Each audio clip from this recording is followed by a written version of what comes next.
Avec nos enfants, on rêve de rencontrer les animaux de la savane. En safari en Tanzanie, vous pourrez en voir beaucoup et de près. Girafes, éléphants, lions. Oh, les enfants vont rugir de bonheur. Je m'y crois déjà. C'est vous aussi les bruitages là ? Avec Marco Vasco, ne rêvez plus. Vivez votre voyage l'esprit libre. On s'occupe de tout. Génial ! Avec ma femme, on voudrait aussi en profiter pour se relaxer. Alors direction Zanzibar après le safari pour découvrir la douceur de ces plages de sable fin. Je vous organise même une sortie en mer. Vous savez vraiment vous occuper de nous. Rendez-vous sur marcovasco.fr pour imaginer votre prochain voyage sur mesure. Les podcasts du Figaro. Il y a 70 ans, le 1er novembre 1954, une série d'attentats commis par le FLN faisait une dizaine de morts, dont un instituteur dans les Aurès. C'était le début de la guerre d'Algérie.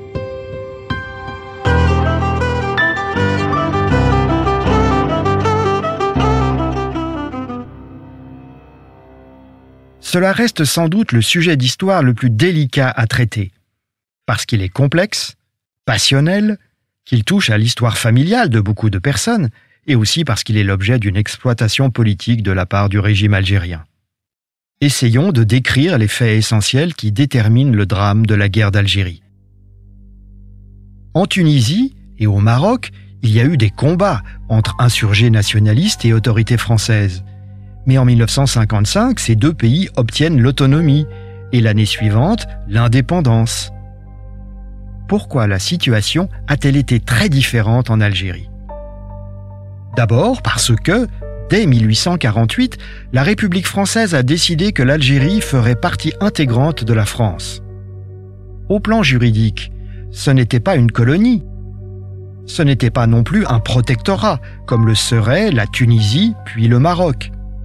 C'était un territoire divisé en 3 départements français, comme le Morbihan ou la Gironde.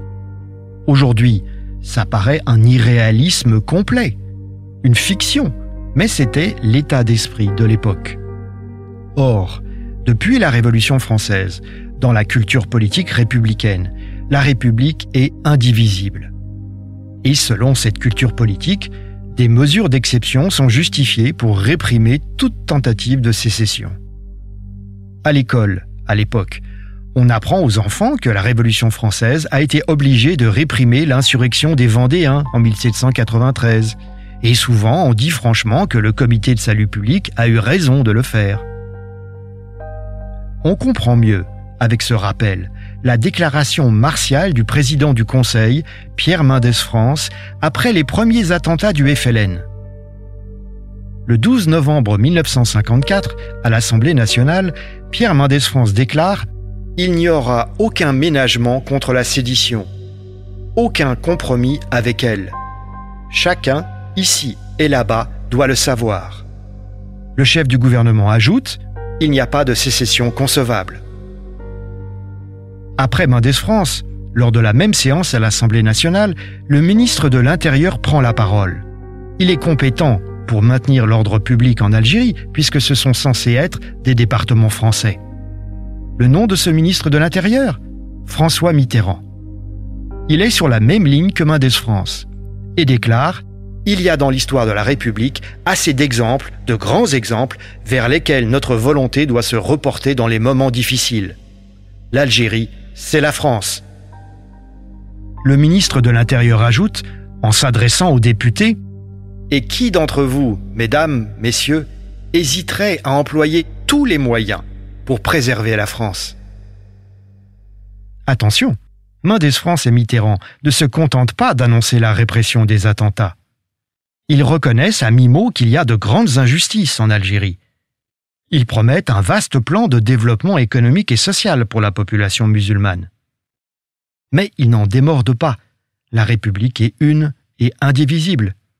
Et tous les députés pensent comme eux en 1954. Un autre élément du drame qui se noue à l'automne 1954, c'est bien sûr que 2 communautés vivent alors en Algérie.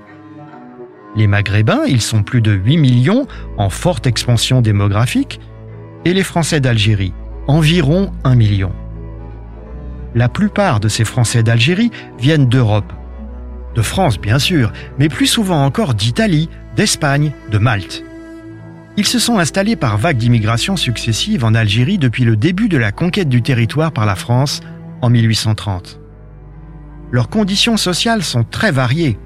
Beaucoup sont modestes, voire pauvres. Le plus célèbre d'entre eux s'appelle Albert Camus. Mais les Français d'Algérie, ce sont aussi 100 000 Juifs d'Algérie.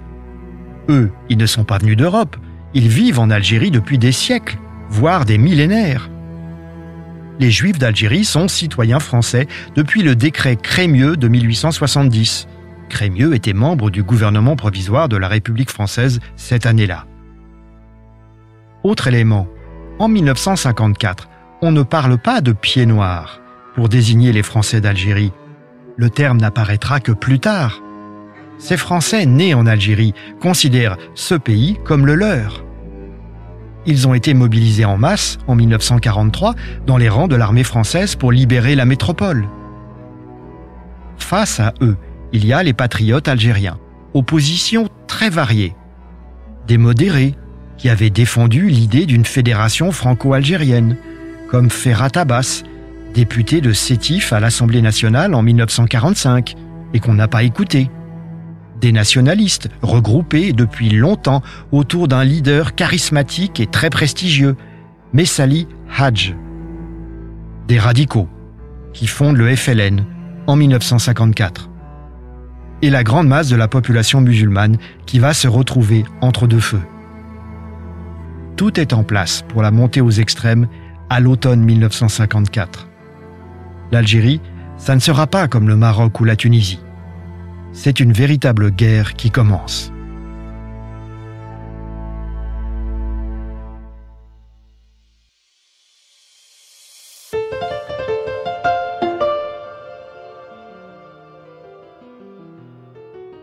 Merci d'avoir écouté ce podcast.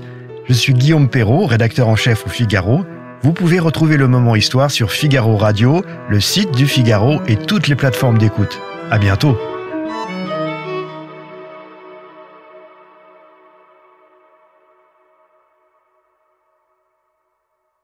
Avec nos enfants, on rêve de rencontrer les animaux de la savane. En safari en Tanzanie, vous pourrez en voir beaucoup et de près. Girafes, éléphants, lions. Oh, les enfants vont rugir de bonheur. Je m'y crois déjà. C'est vous aussi les bruitages là ? Avec Marco Vasco, ne rêvez plus. Vivez votre voyage l'esprit libre. On s'occupe de tout. Génial ! Avec ma femme, on voudrait aussi en profiter pour se relaxer. Alors direction Zanzibar après le safari pour découvrir la douceur de ces plages de sable fin. Je vous organise même une sortie en mer. Vous savez vraiment vous occuper de nous ? Rendez-vous sur marcovasco.fr pour imaginer votre prochain voyage sur mesure.